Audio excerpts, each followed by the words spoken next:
Again, I got that from a guy, he's another sailor, I forget his name now, he won some big long boat race. And it was his mantra, it wasn't mine, but it made sense to me. Because someone said to me, why did you win? He said, well, we just did 100 things 1% better. And I think that's a really powerful statement, because I don't think, if you're in a competitive sport or competitive business, the chances of coming up with one massive idea that's going to be the real deal breaker, I think is quite slim. They can happen, but it's quite slim.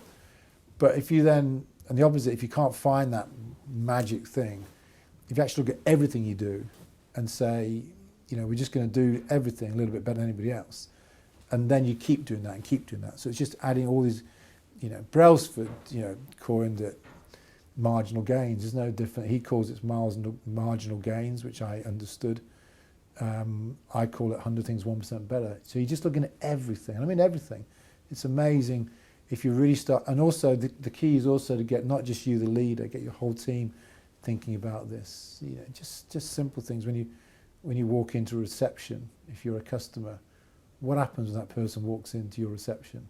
What can you do that's going to just make it that little bit better, that when they walk into your reception, it's going to be a better feeling than they walk in someone else's reception. And often it's not, you haven't got to spend money on these things, it's just little bits and pieces. And we did it in sport hugely. How can we just do all these things 1% better, 1% better? And they all just eventually add up, and you don't look back and say we won a World Cup or we became this amazing business because of this one factor, because you can't name it. But did we do just so many things, maybe better than the opposition? Eventually they all do add up, and you look back and say, yeah, we were pretty well prepared. I remember one of the players, was Mike Catt, after we won the World Cup.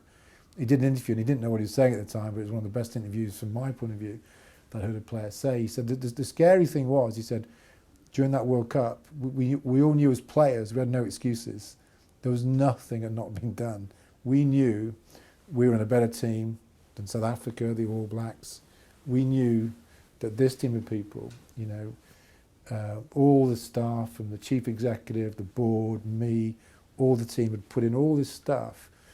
And that was quite scary as a player. Like, I sit there as a player, where actually there are no excuses.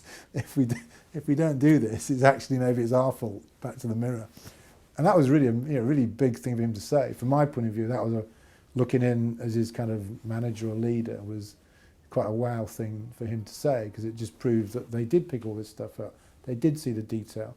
They did see all these little things that we did. And we did literally hundreds and hundreds of them, more than 100. We probably had 1,000 things 1% better. We just did so many things that, looking back now, they just set us apart. And the opposition find out about these things. Don't be very clear also.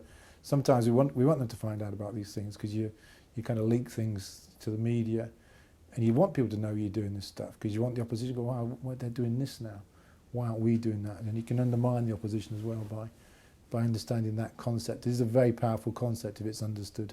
But it never stops, it's always going on. Just because you've had a 1% there, you had another 1%. How can we do it better? How can we do it better?